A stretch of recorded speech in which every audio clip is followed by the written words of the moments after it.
उजाला सिर्फ चिरागों से ही नहीं होता, शिक्षा से भी घर रोशन होते हैं। जैसा कि आप देखेंगे इस मामले में इस गांव का उदाहरण। मेरा नाम संदेह सिंह है।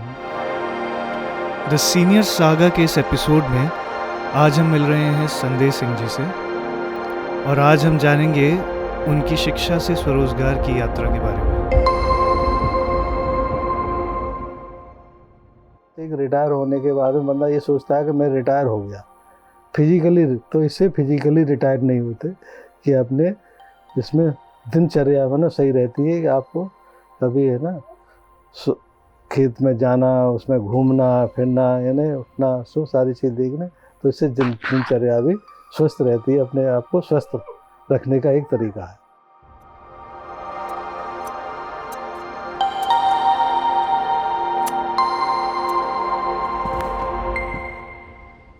मेरा जन्म 1957 में ग्राम ईदलपुर में हुआ।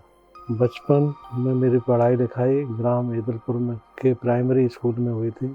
उसके बाद मैं मिडिल स्कूल में मदनपुर पढ़ा। मैंने ग्रेजुएशन आगरा सेंट जॉन्स कॉलेज से किया। उसके बाद पोस्ट ग्रेजुएट और मैंने फिर बीएड भी आगरा से किया। उसके करने के बाद मैंने उसके साथ साथ कुछ समय के लिए गांव में पिताजी के साथ खेती में काम किया। उस समय भी मेरी खेती में रुचि थी। टेक्निकल तरीके से खेती करना चाहिए पढ़ने लिखने के बाद।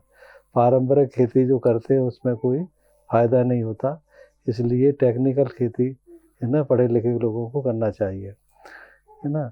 तो उसके बाद में सन 1989 में मैं दिल्ली चला गया और दिल्ली में मेरी ना लेक्चरार की नौकरी लग गई और वहाँ से मैं काफ़ी समय तक एजुकेशन में मैंने शिक्षा दी। स्कूल में लेक्चरार के पद पर, फिर प्रिंसिपल रहा। 2017 में मैं रिटायर हुआ। रिटायर होने के बाद में मैंने कि कुछ कार्य करना चाहिए, तो मैंने उसके बाद में फिर एक पॉली हाउस, तो मेरे पे विचार आया था, मैंने एक गांव में एक पॉली हाउस बनवाया। क्योंकि पॉली हाउस एक ऐसी चीज़ है, टेक्निकल है, कि वो बेमौसम की सब्जियां किसी भी समय में उसको फसल उगाई जा सकती हैगी और उसमें जो कि पारंपरिक खेती होती है, उस पारंपरिक खेती के अलग हटके बेमौसम में उसको, जैसे पारंपरिक खेती होने के वजह उसमें सही रेट नहीं मिलती और बेमौसम की सब्जियां होती हैं तो उसमें सही रेट मिलती हैगी। इस तरह से उसमें टेक्निकल की जाती है। तो मैंने उसमें पॉली हाउस में 25,000 पौधे लगवाए। 25,000 पौधे है ना, उसमें गुलाब है ना अब तैयार हो रहा है और उसकी उस 2 महीने बाद फिर दोबारा उसकी डंठल तैयार होगी। तो कम से कम एक फूल की कीमत कम से कम 5 रुपये। तो इस तरह से लगा लीजिए 25,000 गुणा 5 के हिसाब से, मतलब उसमें अच्छी प्रॉफिट होती हैगी। इसलिए उसको इस तरह से टेक्निकल खेती करना में फ़ायदा होता है।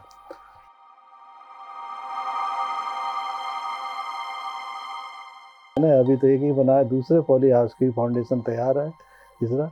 तो वो उस समय वो भी है ना, उसमें भी है कि उसमें जैसे खीरा है, शिमला मिर्च है, इस तरह की सब्जियां उसको तैयार की के बेची जा सकती हैं फिलहाल। उसके अतिरिक्त एक चिप्स फैक्ट्री में उसका तैयार करा रहा हूँ मैं। कुछ एक महीने बाद ना कंस्ट्रक्शन शुरू हो जाएगा, तो मैं उससे जो है ना चिप्स पे उसमें कई प्रकार के आइटम बनेंगे ना, आलू के और मक्का के, है ना। इस तरह से उसमें है ना कुछ आइटम बनेंगे और वो उनकी पैकिंग भी की जाएगी, जिससे लोगों को, क्षेत्र के लोगों को उससे रोज़गार मिलेगा वहाँ पर ना, उसे काम मिलेगा और इससे मतलब गांव की तरक्की होगी ना, इससे डेवलपमेंट होगा, इससे मतलब सुधार होगा काफ़ी इससे। तो ये मेरी प्लानिंग है। हर एक को सबसे पहले तो शिक्षित होना ज़रूरी है ना। कोई भी कार्य करने से पहले शिक्षित होना ज़रूरी है। शिक्षा है ना बहन, और शिक्षित होकर के ही, यानी चाहे खेती करो चाहे नौकरी करिए, नौकरी से खेती में भी बगैर शिक्षा के कुछ नहीं कर सकते, क्योंकि उसमें आजकल टेक्निकल खेती की जाती है कि ना, उसमें दवाइयाँ हैं, कौन सा बीज बोना है, कहाँ से लाना है, क्या है ना, ये सब शिक्षित होने के बाद ही पता चलता है। तो इसलिए वो ज़रूरी है लोगों को, है ना, इसकी तरफ, है ना, ये अपना स्वयं रोजगार भी होता है